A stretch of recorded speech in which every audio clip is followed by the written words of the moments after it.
Hello, YouTube. My name is Alan, and it's that time once again. Let's talk metal.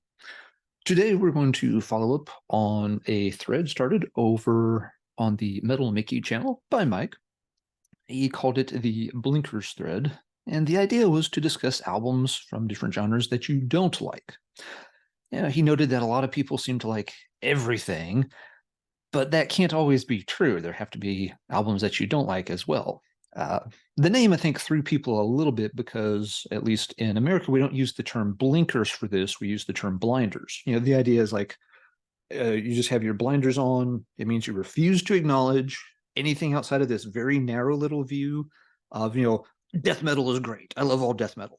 It's like, really? You love every single death metal album ever? Yep, yep, every bit. It's like, even this horrible one, refuse to look at it, not hearing what you're saying. Nope, just focused on I love death metal, or I love thrash metal, or I love every Metallica album. Everything they do is fantastic. Really? There's that Lou Reed thing. Nah, it has to be good. So yeah, that was the idea. And while this may seem a little weird at first, because most YouTube channels for metal do focus on things we do like. A lot of people try to stay away from spending a ton of time on albums they don't like because A, why be negative all the time? But B, we're not excited about those albums. We're excited to talk about the stuff we do like and the stuff that we would like people to discover, check out, maybe get into. It's not like we want to spend all our time saying, well, don't get into this and don't get into this and that sucks and this is horrible. That gets kind of old after a while. However, Mike has a very good point. There's a good lesson here. Nobody can really like everything, and it is important to sometimes point out some of the things that you don't like. If you're wanting people to take your recommendations seriously, maybe use them as a guide to finding new albums, new bands, new music, then they have to know not only what you like, but also what you don't like, so that they can kind of compare their tastes to yours and see how well they align. If you really are trying to say that you like every single thrash metal album, that doesn't help me when I'm listening to you decide if I want to check out a certain thrash album. If you tell me that, oh, you got to check out this band Defiance, they're awesome thrash. I'm like, yeah, but you say all thrash is awesome. I don't think all thrash is awesome. So when you're trying to sell me on Defiance, I have no context. Is this a band I will like? I don't know. I can't listen to you because you're just going to say it's great no matter what thrash band or what thrash album I mention. So in a way, those people's opinions, they become a little bit useless to the rest of us because we don't really know. There's no relative scale. It's all good all the time. So it's like, well, unless I'm just also going to like every thrash album ever made, that doesn't help me. So it can be useful to point out, things that you don't like as well. And then people can start to realize like, oh, I not only like the same albums as this person, but I also dislike the same albums that this person dislikes. And then they really do start to understand my tastes align with their tastes. Their recommendations are going to be much more useful to me. If they say an album's good, I really should check it out. If they say an album's really bad, I can probably skip that one. I don't need to spend my time on it. So that's why I think, yeah, Mike's blinkers thread idea does have, value other than just ranting about things we think are terrible or, crapping on albums we don't like.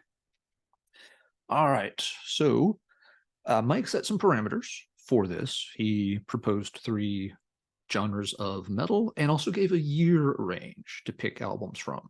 So for Glam, he wanted albums picked from 1987 to 1989. For Thrash, he picked the years 1986 to 1988. And for death metal, he picked the years 1991 to 1993. And I'm guessing the main reason for these years was A, just to kind of narrow it down. It'd be easy to pick some glam album from 1995 when the genre was dead and nothing sounded very good. But also the years he picked in particular kind of line up with when some of these genres were most popular, maybe kind of at their peak. And so that makes it an interesting exercise because you're looking for the albums that came out, back in the heyday for each style. but that really still weren't that good. Not everything from 1986 was brilliant. 1986 is usually heralded as a huge year for thrash metal. That doesn't mean we liked every single thrash record that came out in 1986. So I like the fact that he added the year range, and I like the ranges that he picked for this. So a lot of people are picking one of the three to do, maybe two of the three. I decided I'm just going to go ahead and do all three because, yes, I was plugged into all three of these scenes, have a lot of stuff, enjoy these three styles, some more than others. But yeah, why not just go ahead and do them all? Now I'm having to do this, with pictures and stuff because since these are albums I don't really like, I don't own them. My collection is a lot smaller than most people who post videos on YouTube, and I don't tend to keep albums that I don't like very much. Some of these albums I have owned in the past, but they were long gone. They ain't coming back. A few of these I never have owned, but I've heard enough to know that I didn't like them. Actually, we'll see as we go through the list. I may have owned every one of these albums. I haven't really scripted this out a whole lot, so just kind of put this together pretty quick because it seemed like a fun topic to reply to. Without further ado, let's get started. And I think I'm going to go through them in the order you see here. We'll start with the glam, move into the thrash, and wrap up with the death. So, first entry for glam. Oh, yeah, this one. Poison, open up and say, ah. I'll open up and say something. It ain't going to be ah. This was 1987, their second album. Big release, their self-titled, look, what was it? Look What the Cat Dragged In. Had done quite well. This was a highly anticipated release. A lot of my friends were really excited about this. My sister was really excited about this. This picture shown here is the original unaltered cover. This was one of the albums that got a lot of flack. People looked at the cover and, the Tipper Gores and such soccer moms of the day freaked out that the cover was too satanic because of the tongue. And so the album had to get recalled, and they ended up putting like a black bar across a big part of the cover so that you could still see like the eyes, but you couldn't see from like the nose down. Yes, people thought Poison were some kind of like satanic band in 1987. Those wacky grown-ups. Poison wasn't satanic. Poison just sucked. Again, I don't mind a lot of glam metal because I grew up with it. It was kind of the music for a lot of my teenage years, and so I'm always going to have a little bit of a soft spot for that, even if it's not stuff I listen to a whole lot these days. That said, Poison was always one of my least favorite bands of this entire style. I don't even like their radio hits. Most people might say, yeah, I don't like Poison, but I can at least, I danced to Every Rose Has Its Thorn at the 8th grade prom or something. No, that song sucks too. I just don't like anything about them. Their songs, to me, always seemed extremely simple in construction. There never seemed to be a whole lot of musicianship going on. There was always kind of the joke with glam bands that it was all about image more than talent. And Poison was the poster child for that for me. I was like, you've got all the makeup, you've got all the hair, you've got the cute little names, Ricky, Rocket, and all this stuff, and you just sound like you barely know which end of the guitar to hold up. That's probably being way too harsh. Maybe he was a virtuoso and I just never noticed it, but I never liked anything about this band. Had no interest in the image, didn't like the hit songs. They just seemed like they were up there just very rinky-dink, very lightweight, even by glam metal standards. And just posing to, get teenage girls to, scream and swoon at them, play some hits on the radio, make some videos. Just kind of the definition of everything that most people despise about glam metal. That's Poison for me. They're the one band, or at least, one of the main bands that I yuck. Open up and say gag. All right. Another one from 87 that's not much better. The self-titled from Winger came out that year. Let's see. Oh, I was going to keep score. I never did own the Poison album. My sister owned it. I never did get that one. I did own this one for a very short period of time. Winger was not one I ever got into either. Again, very lightweight kind of construction. You might could try to make a case that Winger should have been put a little closer to like the hard rock Whitesnake camp than the hair metal Poison camp, but if so, it's pretty lame no matter which one you put it into, to be honest. Just didn't do much for me. And Winger, of course, became kind of the butt of every glam metal, hair metal joke by the early 90s because of Beavis and Butthead. They always had, the character Stuart with the Winger shirt. He was, the kind of, wimpy, nerdy kid who always wanted to hang out with Beavis and Butthead and thought they were cool because they had Metallica and AC/DC shirts. And he would show up to him like, "Hey, look, guys, I'm into Winger." And yeah, that kind of was the kiss of death for Winger being taken seriously. Just couldn't ever get into the band. I'm not saying they're as awful as Poison. I don't know if much of anything is, but this band just never appealed to me whatsoever. I did notice in the headlines recently, oddly, apparently Kip Winger is up for something like a Grammy this year for like classical composition or classical scoring of a soundtrack or something goofy. I didn't read the whole thing in detail, but it seemed like the gist of it was that, yeah, Kip took a lot of abuse through the early 90s with all of the Beavis and Butthead kind of stuff being thrown at him. But at some point he decided, I'm not going to let that actually be the end of my musical legacy.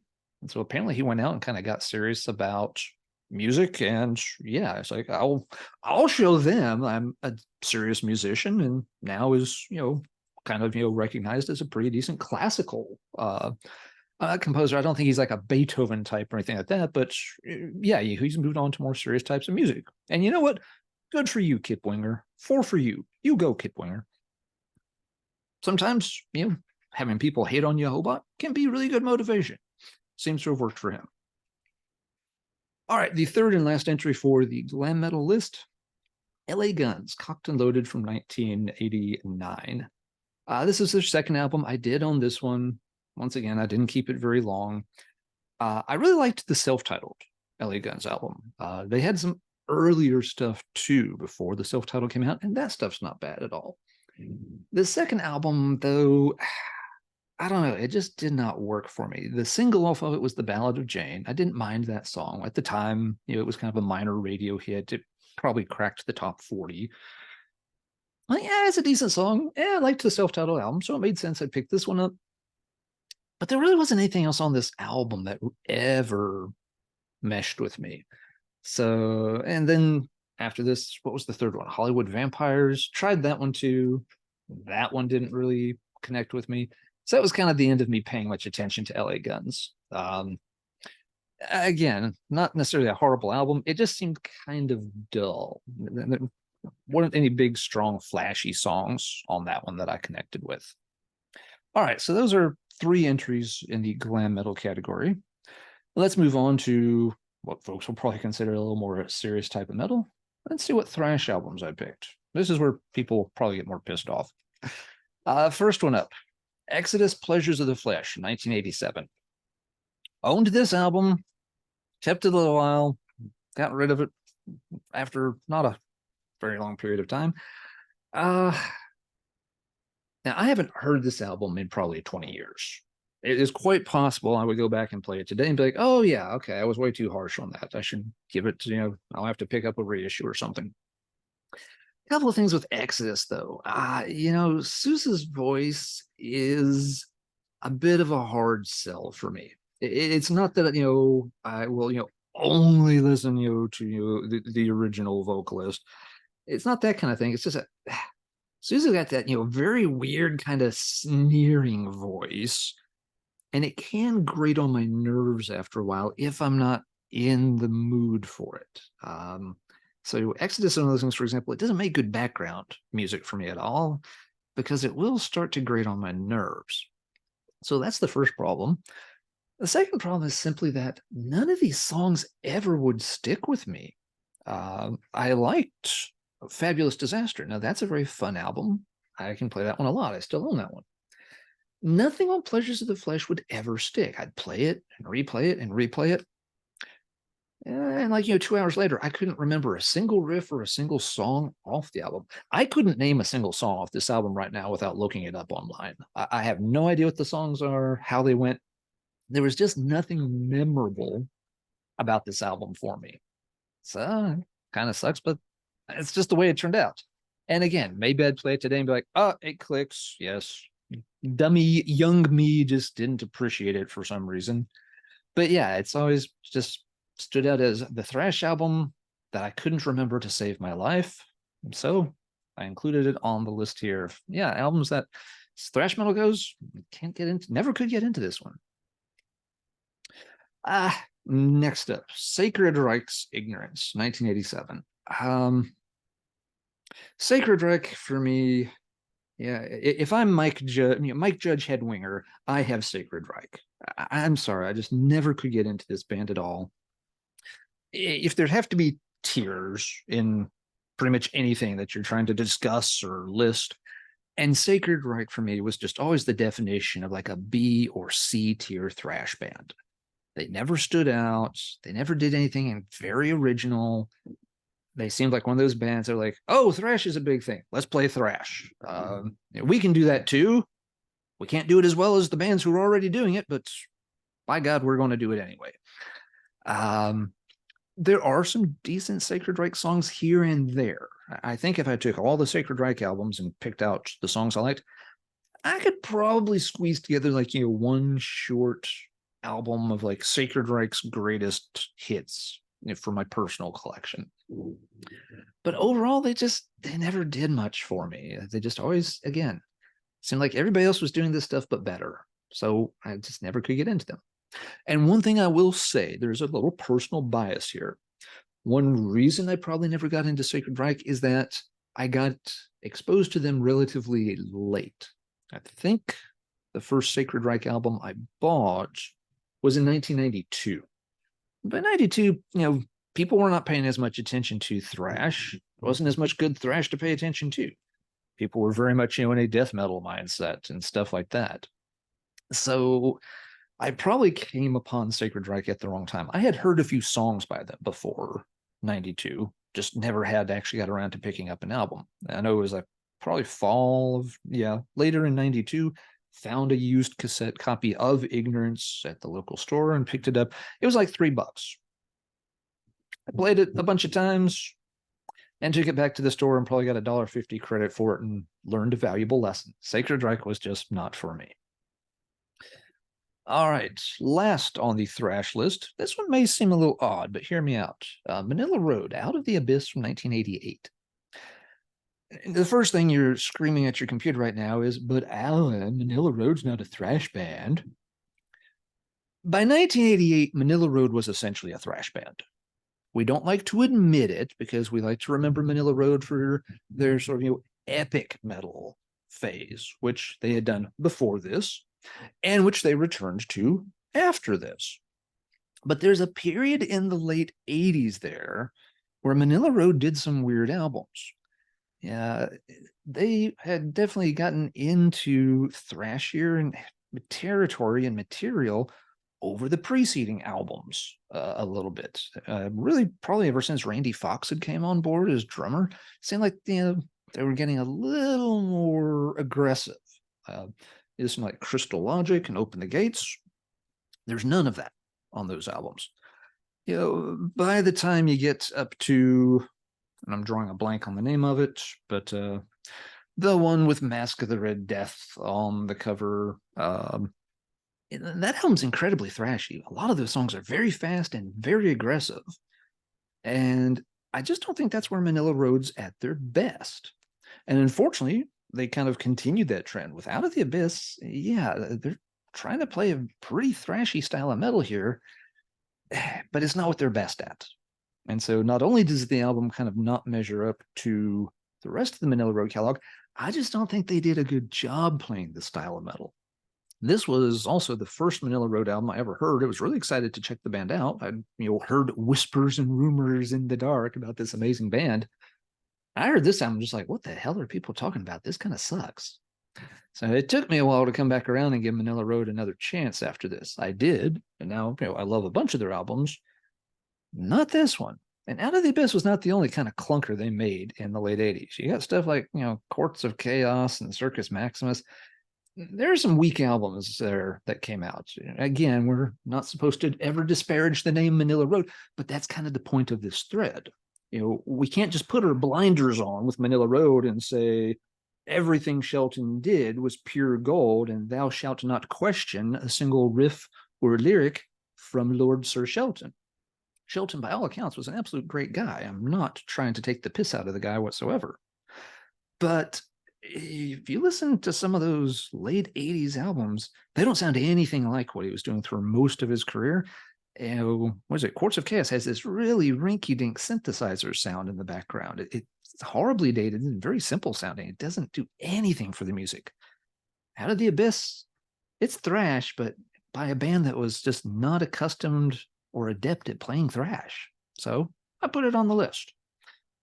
Leave your hate mail comments down below. All right, got to do the death metal albums next.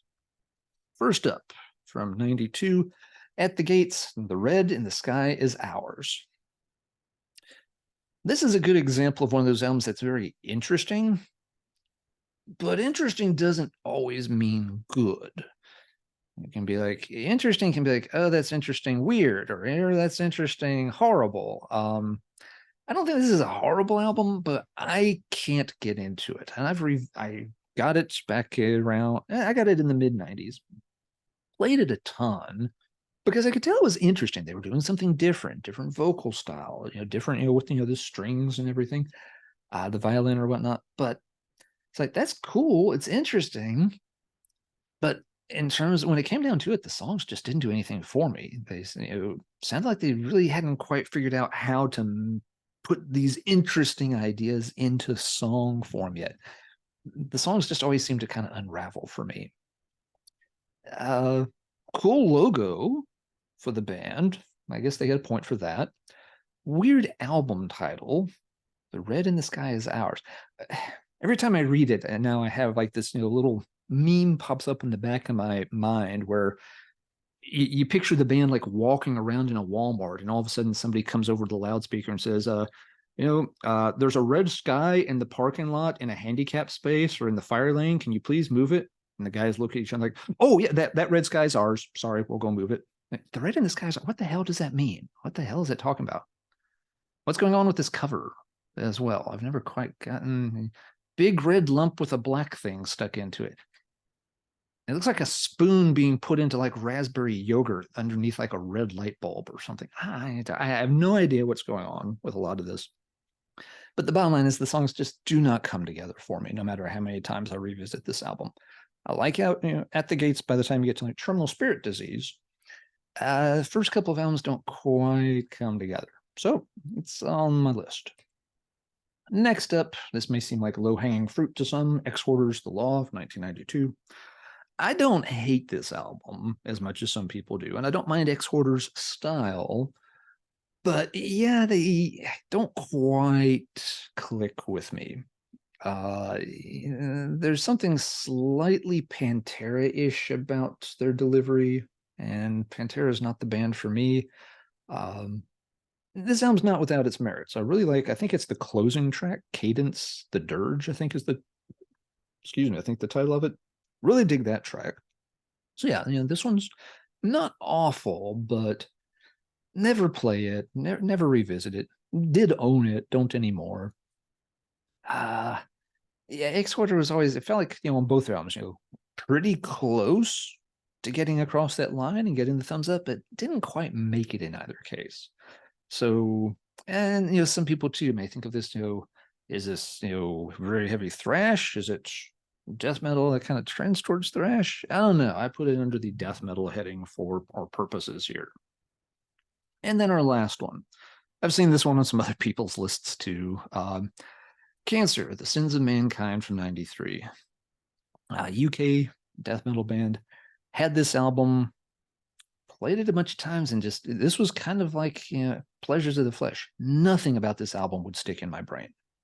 Play it, listen to it, get to the end of it, be like, what did I just listen to? I don't know. Let's go back and try again. Still no idea what I just listened to. So again, not saying that was an awful album. It could be another one of those that, since I haven't heard it in 20 years, if I revisited it, might sound all right these days. I don't know. Yeah, again, I got kind of burned out on death metal pretty bad, actually, by the mid and heading into the late 90s. So yeah, maybe I just heard this when I was already oversaturated with death metal. Maybe it would work nowadays. I've played more death metal in the past 5 years or so than I have in a long time. But this one just seemed like, very plain.